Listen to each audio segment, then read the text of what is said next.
Welcome to Immigration Review, your weekly source for immigration case law updates and insights. I'm your host, Kevin A. Gregg, a partner at the Immigration, Medical Malpractice, and Business Litigation law firm Kurzban, Tetzeli & Pratt, back again to review the week's precedential immigration cases, rummaging through the decisions so you don't have to. This podcast is sponsored by Serenade e-Immigration. If you're working in immigration law, you already know that there's never enough time in the day. That's why the team at e-Immigration has been sharing a ton of helpful resources to make your life a little easier. Head over to their resource center and you'll find on-demand webinars, practical tips for building your 2026 budget, and insights to help your team work smarter, not harder. Whether you're planning for growth or just trying to create a calmer workflow, there's something there for you. Check out eimmigration.com/IRP and start 2026 with more clarity and less stress. Or, of course, click on the special link in the show notes. This podcast is also sponsored by Gonzalez & Gonzalez Immigration Bonds. Immigration attorneys. Once you've secured a bond, let Gonzalez & Gonzalez take it from there. In business and family-owned for 75 years, Gonzalez & Gonzalez helps other families post immigration bonds quickly, easily, and with full support every step of the way. Sure, you can post directly with DHS, but that means no guidance, no help when something goes wrong, and a 4 to 6 month wait for a refund.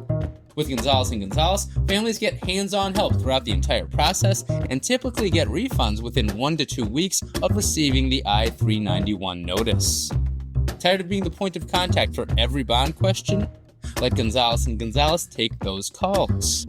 They'll handle the paperwork, the system issues, and the family's concerns, so you can focus on what really matters, winning the case and helping your clients stay in the country. You can reach Gonzalez & Gonzalez at 833-409-9200. Their fee? Just 2% plus $40, and for bonds of $10,000 or more, they can defer the fee and deduct it from the refund. Financing options? They've got those too. Give Gonzalez & Gonzalez a call, check them out at immigrationbond.com, or click on their special link in the show notes. And as always, this show does not constitute legal advice and has no bias other than to keep you up to date and to enable you, my dear colleagues, to excel in court. So, without further ado, let's start the review.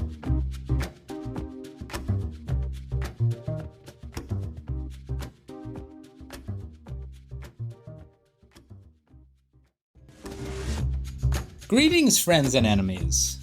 6 decisions for you all this week, including not 1, but 2 genocide-adjacent decisions. What a week. In some non-pod discussed case news, the D.C. Circuit this week dismissed as moot an immigrant visa delay case involving 2 non-citizens because, while on appeal, the Department of State adjudicated the visas. Also this week, a split Third Circuit held that a district court overstepped its authority and that Mahmoud Khalil is probably going back to immigration prison as retaliation for his exercising his First Amendment rights. AILA National past president Jeremy McKinney has been quite vocal on Facebook since the return of the Trump, so check him out. In response to this with Mahmoud Khalil, he persuasively wrote the following on Facebook, discussing the I&A provisions underlying the Third Circuit's split decision.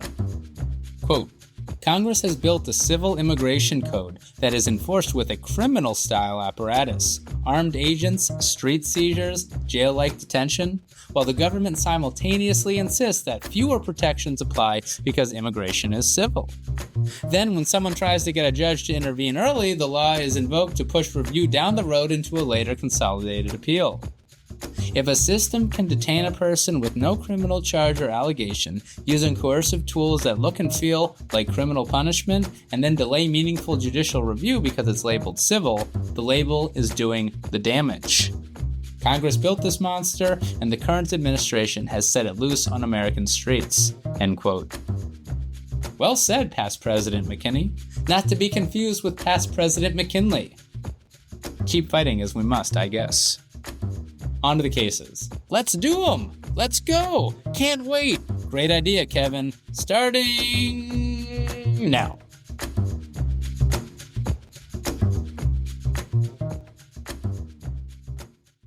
Our first case is United States v. Ramiro Gomez, published by the en banc 9th Circuit on January 13th, 2026. This case was on the podcast on episode 228, where, for reasons that I can't quite piece together and don't love, I somewhat misnamed the decision. I have not done so now, in this, the en banc version. Always nice to get a second chance. This case is about crimes of violence, in the sentence enhancement context. But it's the same immigration definition, and it's an important and often charged statute. Cal Penal Code Section 245A1, assault with a deadly weapon other than a firearm. A district court held that the conviction matched the definition of a sentence enhancement crime of violence, meaning that Mr. Gomez, who got that conviction previously, got even more time for his federal conviction for distribution of methamphetamine. The Ninth Circuit panel and then en banc court disagreed. And the reason is because of the Supreme Court's decision in Borden, episode 59.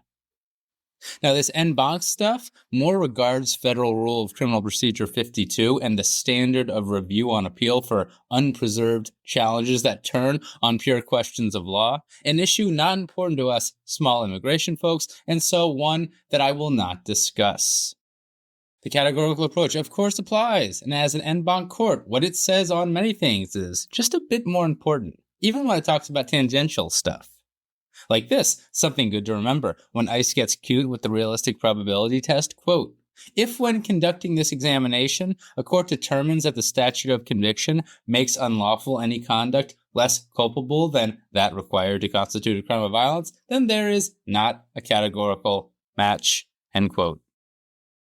For our purposes, again, it's all about mens rea, the least culpable mental state required to convict.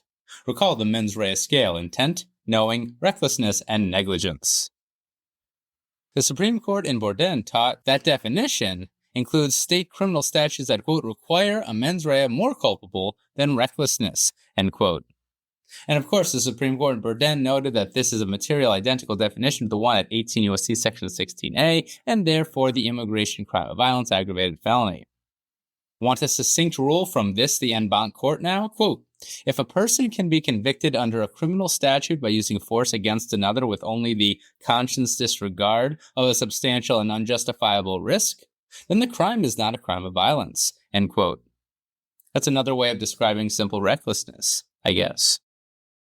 And well, Cal Penal Code 245A1, assault with a deadly weapon, permits conviction where a person acts recklessly. Even though the statute requires the use of a deadly weapon, and even though the statute doesn't list a mens rea requirement, California courts have incorporated the simple assault definition into Section 245A1 and have so permitted conviction through mere reckless conduct, with, of course, a deadly weapon. Now, even though the statute doesn't expressly list a mens rea, the California Supreme Court has held that the statute requires, quote, an intentional act and actual knowledge of those facts sufficient to establish that the act by its nature will probably and directly result in the application of physical force against another, end quote. This definition, explains the en banc court, quote, does not require an intent to apply force, knowledge that an action will cause force to be applied to another, or even subjective awareness of a risk that such force will result, end quote. And that's despite the fact that that definition does use the word intent and knowledge at other points. To the court, though, it sounds a whole lot like recklessness. It's an important distinction for the analysis in other circuits, too, and with other statutes. Many statutes include an intentional mens rea somewhere in the statute, but that's not sufficient for crime of violence purposes. It's not enough that the statute require that the act be volitional. The statute must, quote, require the intentional application of force against another, end quote. Very important immigration distinction to remember, and unmet with Cal Penal Code Section 245A1. Nor is a knowing mens rea required to convict, explains the en banc court, quote, knowledge of the facts that make the action the type of act likely to result in harm, end quote, as 245A1 requires, quote, does not equate to a subjective awareness that harm is practically certain to result, end quote.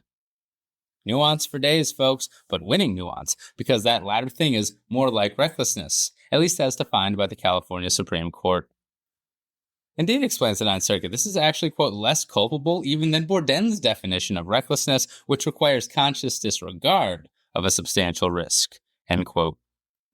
Having made all these findings, and as an en banc court can do, the court overturned United States v. Grajeda, United States v. Jimenez Arzaret, and United States v. Vasquez Gonzalez. All of those no longer good law. Don't let ICE cite to them. And other cases too. This list was just an example list from the Ninth Circuit. So this is quite the big deal for immigration attorneys as well as federal criminal defense attorneys. But after making all that good law for others, Mr. Gomez will actually not himself benefit, as the Ninth Circuit en banc court didn't believe the district court plainly erred in holding otherwise. There are complicated reasons for that, and it goes back to the standard of review thing that I touched on at the top of the case, which I'm not going to get into. Lives turn on the most arbitrary of things sometimes in law. Nevertheless, big case to remember in immigration world. Also, if you want an excellent categorical approach decision that discusses California law of all things and might have implications for sexual abuse of a minor and child abuse removability, big emphasis on might, check out the 10th Circuit's decision in United States v. Griffin, published on January 13th, 2026. Not immigration related at all, though, folks. And that is United States v. Ramiro Gomez.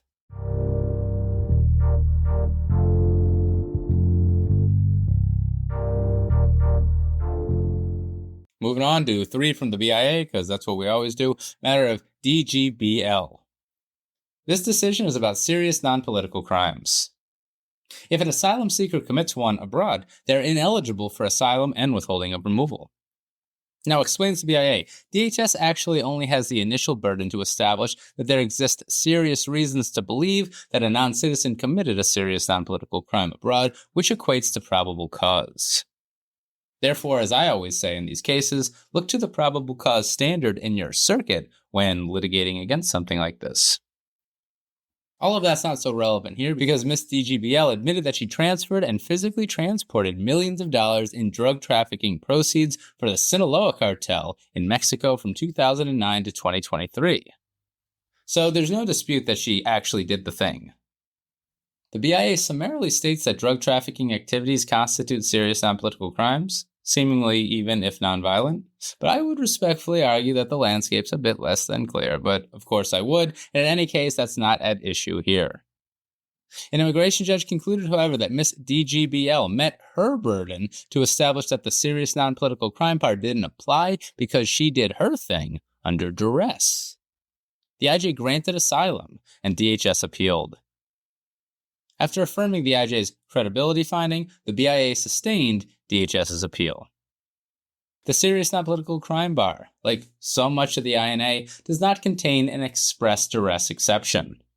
Because Attorney General Garland completely failed to resolve a similar question in matter of Neguise, despite vacating Attorney General Barr's Neguise and therefore having an open Supreme Court remand for 4 years. Attorney General Bondi recently reissued Attorney General Barr's Neguise, which had quite firmly and cruelly shut the door on permitting INA duress exceptions where not expressly stated by statute. That is a hell of a run-on sentence, but I think you guys all followed. Attorney General Barr's Neguise is good law, which is a very bad legal landscape for non-citizens, upon which the BIA currently writes.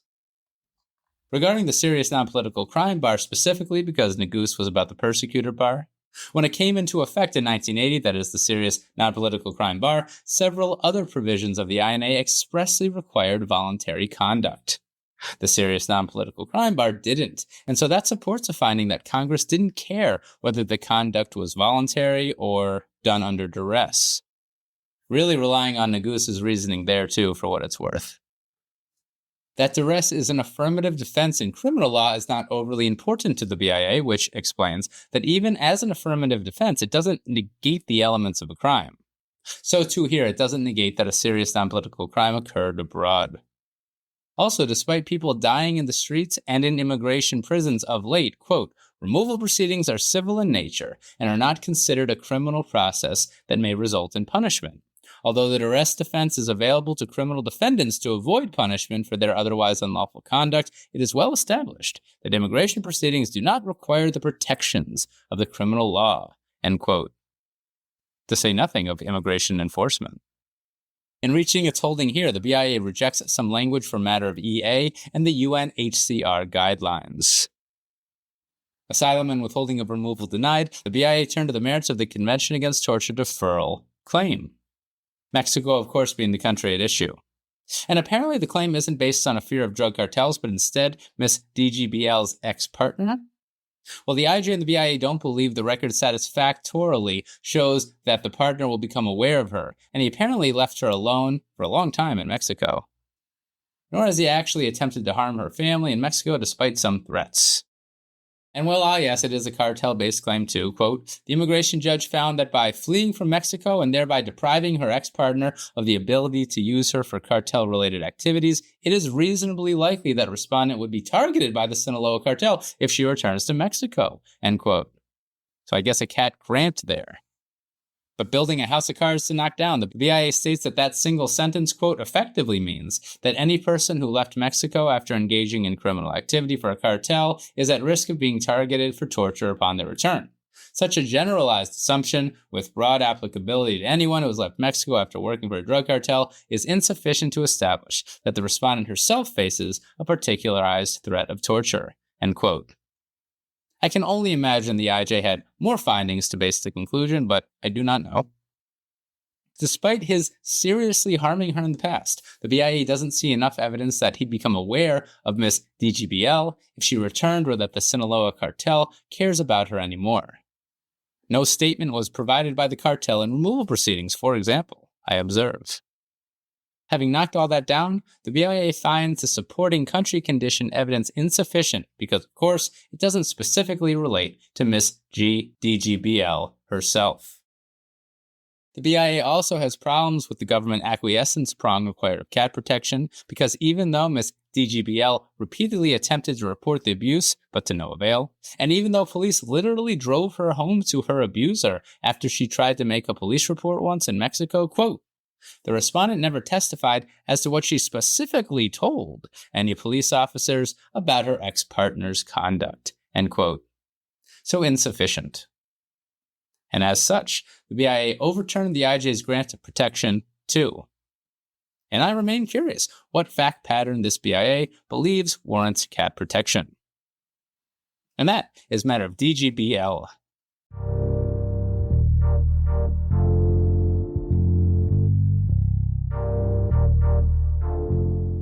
Short one from the BIA before jumping into another very complicated one from the BIA. We go to matter of Laparra-Deleon, published by the BIA in 2026. This is the third time this decision has come on the podcast in some form, which is of course the point of the BIA's short decision here. And look, Attorney General, if you're going to pick a fight with a circuit, at least make it a legit BIA decision or do it yourself. But to simply designate as precedential a non-precedential decision? I guess.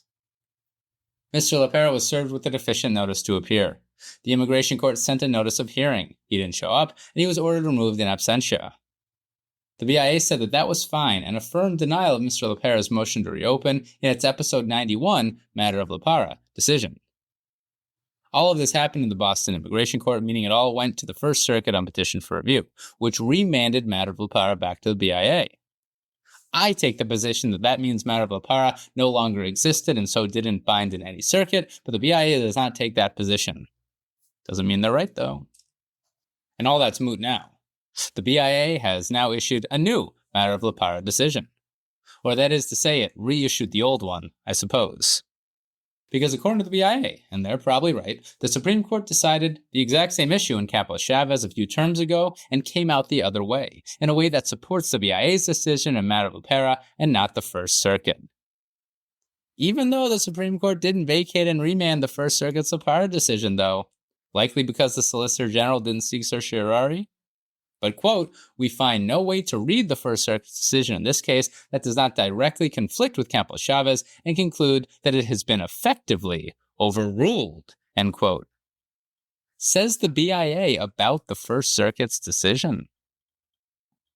The BIA therefore reinstated its Matter of Laparra decision in the First Circuit, which it believes really means that Campos Chavez applies in the First Circuit, which of course is already the case, so one does wonder why the BIA is doing this.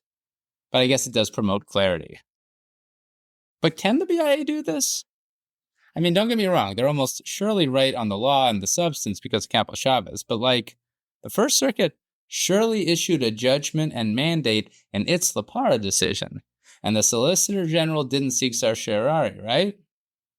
That means the First Circuit decision still technically exists, right? Can an agency say that a circuit court has been effectively overruled by the Supreme Court? I don't know. Maybe the First Circuit hedged in a way that permits the BIA to do this. I haven't read the First Circuit's decision in a minute, but this seems weird. Seems that the BIA would have been on more solid ground by doing this with a new respondent's case instead of the exact same one, subject again to an ongoing circuit court mandate. Substantively moot, particularly if Campos Chavez governs anyway, but it annoys me. There, I said it. And that is matter of Laparra-Deleon.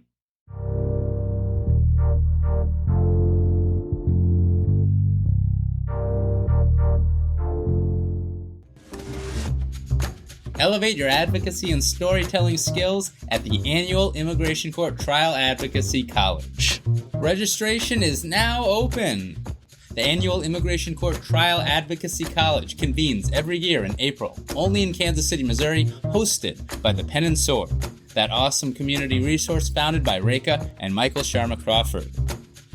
This year, the program has been reimagined and reworked to address the current climate of aggressive deportation enforcement. These times are not ordinary, so the program had to be extraordinary. Expanding from 3 to 4 days, the Trial College provides comprehensive training from beginning to end, real cases taught by real litigators in real courtrooms. The skills you need, the confidence you deserve, and the mentors you look up to, all in one place. Register early to avoid disappointment at www.thepen-and-swordkc.org or at the special links in the show notes.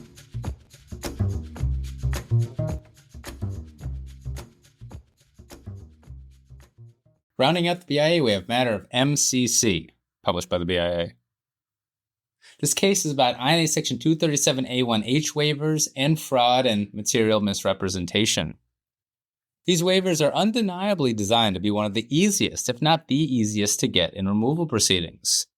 They have no hardship showing requirements, and because they waive a finding that a lawful permanent resident committed fraud at the time of obtaining LPR status, it's pretty much by definition intended to waive immigration fraud, so as to enable family unity. An immigration judge granted the waiver here. The BIA has now reversed. In a long decision that was previously not precedential until the Attorney General got a hold of it. And in a case that's been going on for a long time. Mr. MCC is from the ethnically Serbian area of Bosnia, it appears, and served in the Vanja Republika Srpska, known as the VRS, during that country's civil war, which I believe Serbia itself also became quite involved in on the side of the VRS at some point. And my apologies if I mispronounce that VRS, but there is no vowel in between 5 of those letters, and I don't know how to do that. Mr. MCC came to the United States as a refugee a long time ago, but did not mention that he was in the VRS, surely believing that if he had mentioned it, he might be denied admission. And actually, he was a derivative on his wife's refugee application, but he still needed his own application to enter the United States, which would have required his admitting to VRS service. As certainly would be his subsequent adjustment of status application in 2001, where he also did not mention it. He was later placed in removal proceedings, where DHS alleged that he was removable under I&A Section 237A1A for being inadmissible at the time he, I think, adjusted or maybe came as a refugee, in violation of I&A Section 212A6CI, because he committed fraud or willful misrepresentation. Now, DHS also alleged that he was removable under that same provision, I&A Section 237A1A, for being inadmissible at the time of the relevant activity under I&A Section 212A7AII, for failing to possess required immigration documents at the time of admission. Now, DHS seems to be bringing this charge a lot nowadays alongside the 212A6CI charge. But to me, it seems completely unsustainable and possibly designed to preclude a Section 237A1H waiver. After all, the guy had the documents, right? They're just alleging they were improperly obtained. No mention by the BIA here whether that charge was sustained or whether it's proper. Now, What DHS alleged below was much worse than simple lies. They alleged that Mr. MCC was actually part of a battalion that participated in the infamous Srebrenica genocide of Bosnian Muslims. DHS brought an expert in everything. Mr. MCC, for his part, testified that he was providing rear defense in a trench during what would have been the fighting and that genocide, and that he never had contact with any Bosnian Muslims, and they didn't know anything about the atrocities at the time. That actually he was shooting at animals during the battles. And DHS's expert agreed that this was consistent with what records show that part of his battalion would have been doing at this time. Again, deemed removable, he did get a waiver. Both he and DHS appealed, though. Now, Mr. MCC argued that he wasn't actually removable for failing to disclose his VRS service because it wasn't material, as the INA requires.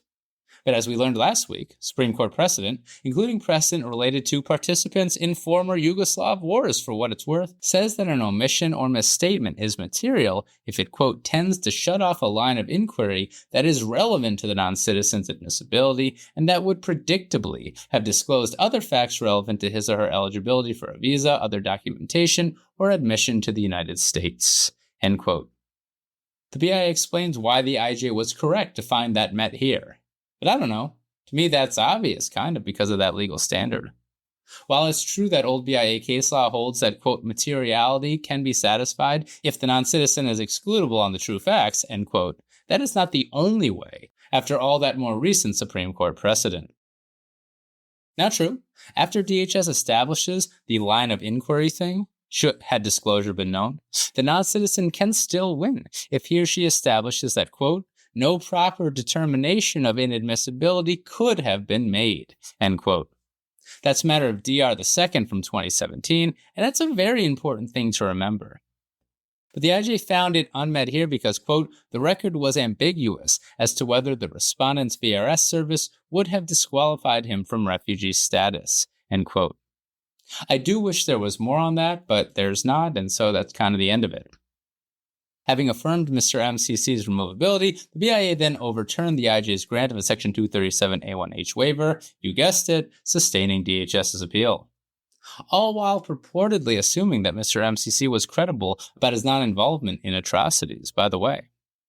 De novo review, of course, explains the BIA, giving itself ever-expansive power to overturn favorable IJ decisions granting relief. And in the 237A1H context, you can pretty much weigh all positive factors against any negative factors that you can think of, explains the BIA. Here, Mr. MCC lied about his VRC involvement multiple times to multiple immigration officers over the years. That's a big negative. And it occurred over many years in numerous forums, explains the BIA. Quote, truthful testimony and disclosures are critical to the operation of immigration laws, and there is a fundamental duty to tell the truth, end quote. Does that apply to the White House? I'm not going to go there. A lengthy history of dishonesty cuts against a Section 237A1H applicant, explains the BIA. Importantly here, but likely not in other cases, it appears Mr. MCC was initially untruthful about his VRS involvement when confronted about it, and even his later testimony admitting to it appears inconsistent, unpersuasive, and possibly contradicted by record evidence, explains the BIA. This includes his rank in the VRS. And there's a claim that he made to DHS officers in 2005 that he didn't really know anything about the 1995 massacre, and that he hadn't heard about it while in the VRS. And yes, I'll give it to the BIA. I too find that not very believable, if that is what he said to DHS officers in 2005. Also, he undeniably lied about where he was living from 1992 to 1996. Plus, Mr. MCC invoked his Fifth Amendment right not to answer incriminating questions during the hearing. Well, he has that right. It's a near meaningless right in immigration court because, unlike in criminal court, the adjudicator is allowed to draw an adverse inference from a witness doing so. And so, quite different from nearly all Section 237A1H cases, quote, the respondent's repeated and long-term misrepresentations concealed the respondent's involvement in an armed force that committed a notorious massacre and ethnic cleansing of Bosnian Muslims. They are a significant negative discretionary factor, and the immigration judge did not sufficiently account for it, end quote, according to the BIA. Nor did Mr. MCC expressly mention remorse. It appears important to the BIA, given that Mr. MCC only challenged the materiality of his misstatements, but not that the misstatements were made. Noting that Mr. MCC is elderly and mentioning his, quote, substantial positive equities, end quote, without really getting into them, the BIA ordered Mr. MCC removed. Temporary appellate immigration judge McCoskey concurred in result and also would overturn the IJ's positive credibility finding in addition. And there's no way around it.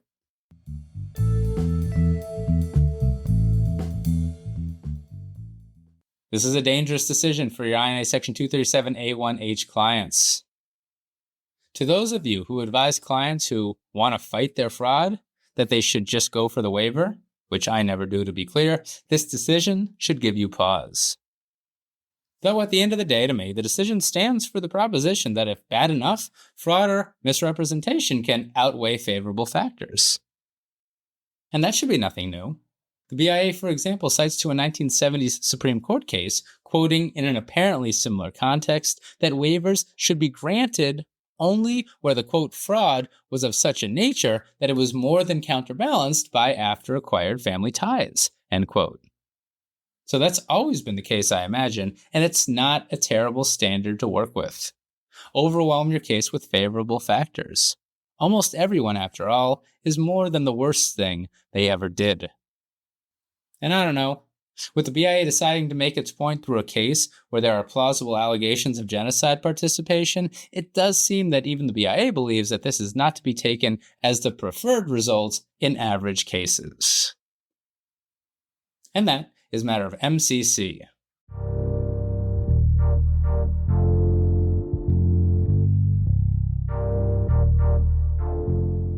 Hope you're not sick of genocide, because next up we have Muken Tagara et al. V. Noam et al., published by the 10th Circuit on January 12, 2026.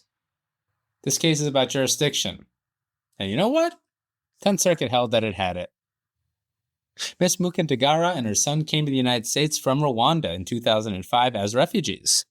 But 2 years later, USCIS paused her refugee status, whatever that means, and revoked her related travel documents. Seems that USCIS was investigating whether she participated in that country's genocide. Quite the serious accusation, and in 2016, USCIS concluded that she had and revoked her refugee status. Having terminated her status, USCIS placed Ms. Muken Tagara in removal proceedings, where I believe an IJ would have to also first terminate the refugee status? Could be wrong about that. For her part, Ms. Muken Tagara alleges that the U.S. government had been tricked by false, politically motivated Rwandan propaganda. And I don't know the process, I guess, when USCIS itself terminates, but I doubt the IJ did, because the IJ deemed Ms. Muken Tagara credible, believed USCIS was wrong, and granted her asylum, surely based on the same facts that initially got her refugee status from the Department of State. But by this point, her son had aged out, and the IJ believed that he didn't qualify for asylum on his own because he was surely a child at the time of the genocide, so he is SOL and subject to removal. Absolutely Kafkaesque. Both sides appealed. The BIA remanded the asylum grant, and the IJ granted again. The son petitioned for review. DHS appealed the asylum grant again, and it seems everything might be pending this decision. This case here involves Ms. Muken Tagara's own lawsuit against USCIS for terminating her refugee status in the first place, surely so her son can then benefit nunc-pro-tunc. Complicated case. In 2023, the 10th Circuit overturned the District Court's decision that INA Section 242b9 precluded review in a precedential decision. A citation in this decision that then put my mind into a panic because I completely forgot that 2023 decision existed. But it turns out I led with it on episode 160, so my brain must be melting. On remand, the District Court dismissed again, this time relying on the catch-all jurisdiction stripping provision in INA Section 242A2Bii, the same provision discussed last week by the 8th Circuit in the Material Support of Terrorism decision. But unlike the 8th Circuit, the 10th Circuit did not agree that dismissal was required. Because while that jurisdiction stripping provision is a catch-all, that covers discretionary determinations, the statute governing revocation of refugee status is still quite important. And that statute is I&A Section 207C4. To the 10th Circuit, that statute requires that USCIS employ a two-step process. Quote, at step 1, USCIS evaluates whether the non-citizen meets the statute's eligibility requirement of not being a refugee when admitted in the United States. At step 2, USCIS has discretion to terminate the refugee status of any non-citizen who is eligible at step 1. End quote. As in the 8th Circuit's Fafana decision, the same important cases guide the inquiry, the Supreme Court's decision in Patel and Boarfa. Recall, again, subsection BII strips jurisdiction of, quote, any other decision or action of, here USCIS, the authority for which is specified under this subchapter to be in the discretion of USCIS, end quote. Also applies to immigration court, too. Unlike the 8th Circuit in Fofana, though, the 10th Circuit read this as only applying to the second step of the inquiry, not to everything. And so it doesn't apply to the non-discretionary step 1 determination of whether Ms. Mukundagara qualified as a refugee in the first place. And remember, she wants the district court to say she should have always been a refugee so her son can continue to have asylum in the United States. This might not all sound that interesting, but it is a big deal, folks. This is a big deal litigation holding.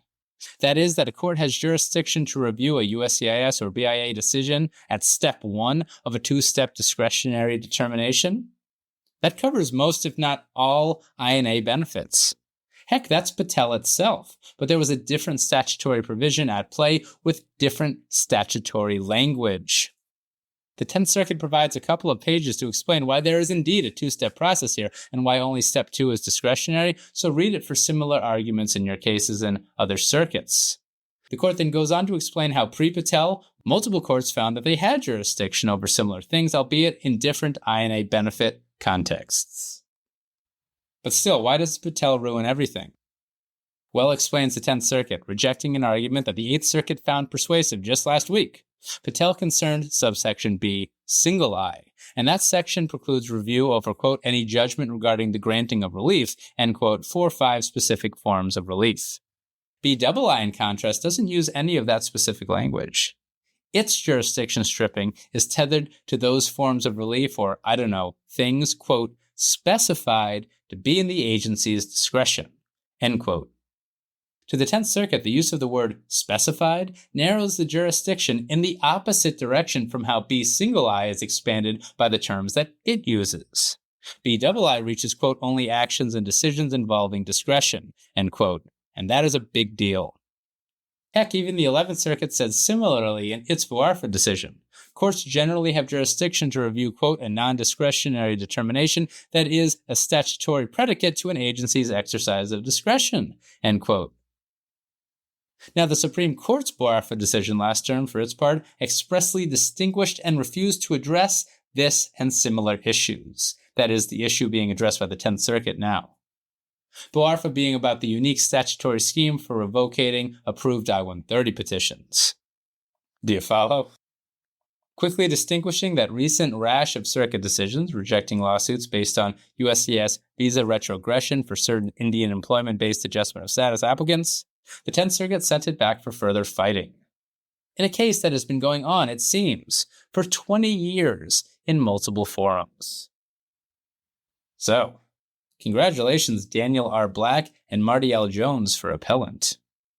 Though the fight appears just beginning, yet again, fight you continue to do. And that is Mukundagara et al. Be known et al.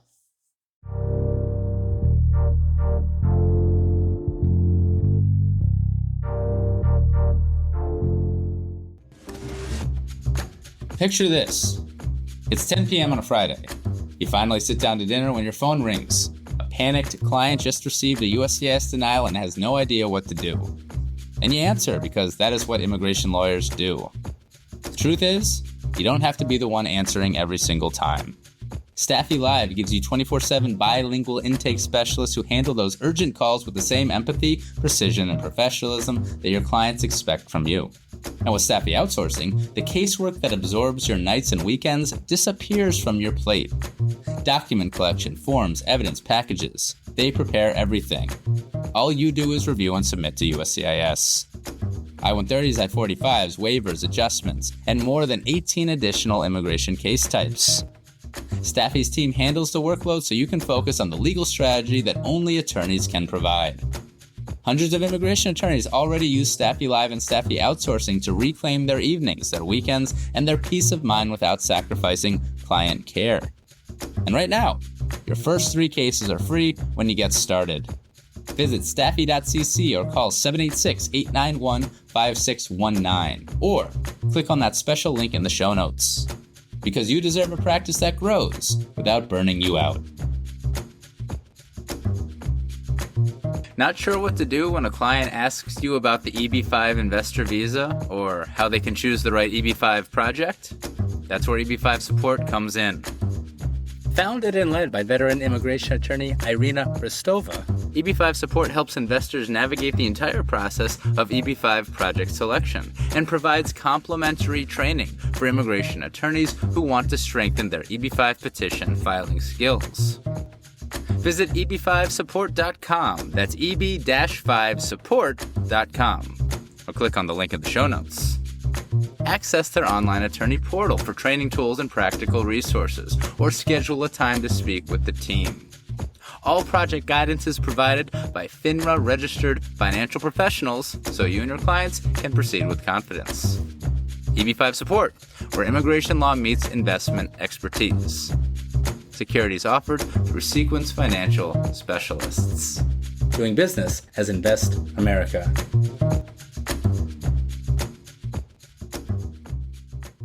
We conclude with Fuentes-Pineda v. Bondi, published by the Fifth Circuit on January 14th, 2026. This case is about Convention Against Torture protection. It's authored by Judge Ho, who reasonable observers have observed may desire appointment to the U.S. Supreme Court. Now, Mr. Fuentes-Pineda undoubtedly made mistakes in his life. According to the court, he is a, quote, native and citizen of El Salvador, end quote, not his mistake, or, quote, he was a gang member and convicted of murder, end quote. Probably a mistake. He's been tortured in El Salvador by Salvadoran police officers in the past, twice. Not enough, explained the agency and now the Fifth Circuit. Forced to join the 18th Street Gang as a teenager, Mr. Fuentes-Pineda has tattoos. He later was able to leave the gang and became a Christian. I imagine a religious one at that? Unclear. But he's got those 18th Street Gang tattoos. And astonishingly, that one sentence at the beginning is the last mention of him apparently killing someone. Anyway, it seems everyone agrees that Mr. Fuentes-Pineda will be placed in a Salvadoran prison upon his return. But the immigration judge held that the torture conditions he may suffer there are not, quote, intentionally and deliberately intended to inflict torture, end quote, as the agency and Fifth Circuit believe the CAT requires. The panel agrees with this finding, relying on the long-standing CAT prison condition decision in a matter of J.E. Quote, substandard prison conditions are not torture, end quote, explains the Fifth Circuit. The court also relays the same statistics that the BIA did recently. That is, 132 prison deaths or so, but 70,000 prisoners, so all good. This even with the IJ kind of assuming that the 132 deaths can't be relied upon as accurate. Quote, the IJ also reviewed an Amnesty International report on El Salvador's prisons that stated torture was a common practice based on interviews with former detainees. But the IJ reasoned that common does not necessarily indicate more likely than not, and observed that only 83 people were interviewed for the report, end quote. The Fifth Circuit affirmed that finding. Also reaching down to 36-year-old Fourth Circuit precedent, the Fifth Circuit relays that, quote, these organizations may have their own agendas, end quote. Like the BIA recently, the Fifth Circuit also doesn't put much into the public statements of literal Salvadoran officials. Quote, advertising the poor conditions as a deterrent to criminal conduct is not inconsistent with attempts to improve those conditions as they currently exist, end quote. Mere advertising in politics, not intentional torture through prisons, explains the court. Despite the advertising of what it seems to be intentional torture. Quote, rather than demonstrating an intent to torture, social media statements by individuals like Salvadoran President Bukele can be read as reflecting the public official's moral judgment about gang members, end quote, Also, the court likes a few sentences from the Department of State's 2023 State Department report.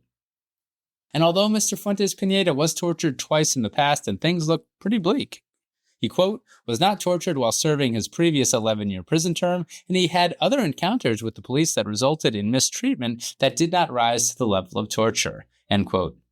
Not gonna lie, bad facts for Mr. Fuentes Pineda's claims, those. Then again, that was all before Bukele and his crazy, quote, state of exception, end quote, argued Mr. Fuentes Pineda. Well, in quite the quote, the evidence can be fairly read to tell a different story. The state of exception may instead decrease the risk Mr. Fuentes Pineda would be singled out for torture. The government may now detain gang affiliates for any reason, diminishing the need to inflict harm to secure a confession, end quote. Okay. And for all those reasons, the Fifth Circuit denied the petition for review. Also this week in the Fifth Circuit, the court affirmed dismissal for lack of jurisdiction of a lawsuit filed by two Venezuelan sisters seeking review of USCIS's denial of their affirmative asylum applications. That's Sayeg de Kuafati et al. V. Bondi. Now, you usually can't get that because case law says you'll get another opportunity to apply for asylum and removal proceedings, but the sisters argued that because they had TPS, they wouldn't be placed in removal proceedings, meaning that federal courts should have jurisdiction to review the USCIS asylum denials. The Fifth Circuit disagreed. So that's a separate decision issued by the Fifth Circuit this week that I'm not going to get into, but I want to note in the show notes, so it's on the podcast page on the KKTP website with a bullet. Now, back to Fuentes Pineda.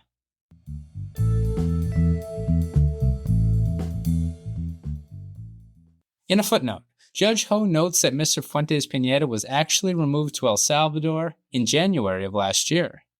The court then states that, quote, his petition for review is not moot because he would incur adverse collateral legal consequences if the BIA's order is upheld. Specifically, Mr. Fuentes Pineda may suffer an automatic period of inadmissibility for the next decade. We therefore have jurisdiction, end quote. Sounds good at first blush, right? But see, the thing is, the mootness analysis, where non-citizens are removed pending petition for review, usually is premised on the fact that if successful in the petition for review, ICE is to facilitate the non-citizen's return. Judge Ho surely knows this, but says none of it. And that should be cause for concern to everyone. And that is Fuentes Pineda v. Bondi.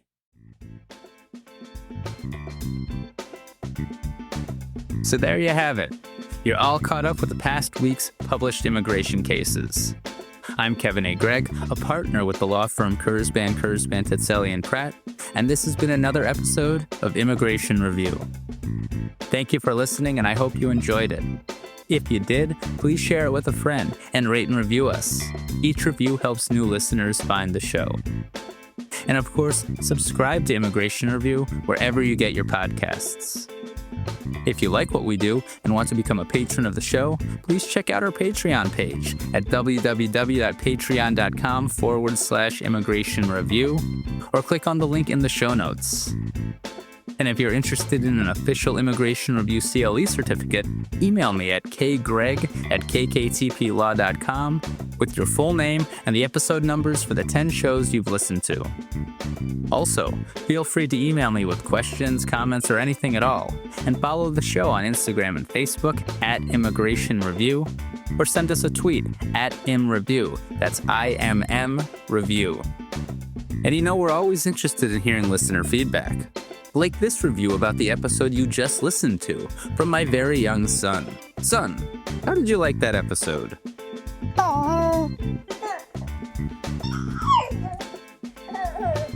Indeed.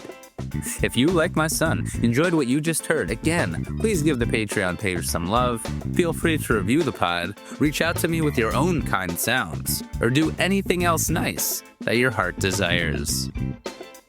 I'll be back next week for a brand new discussion. Until then, I'm Kevin A. Gregg, bringing you the Immigration Review.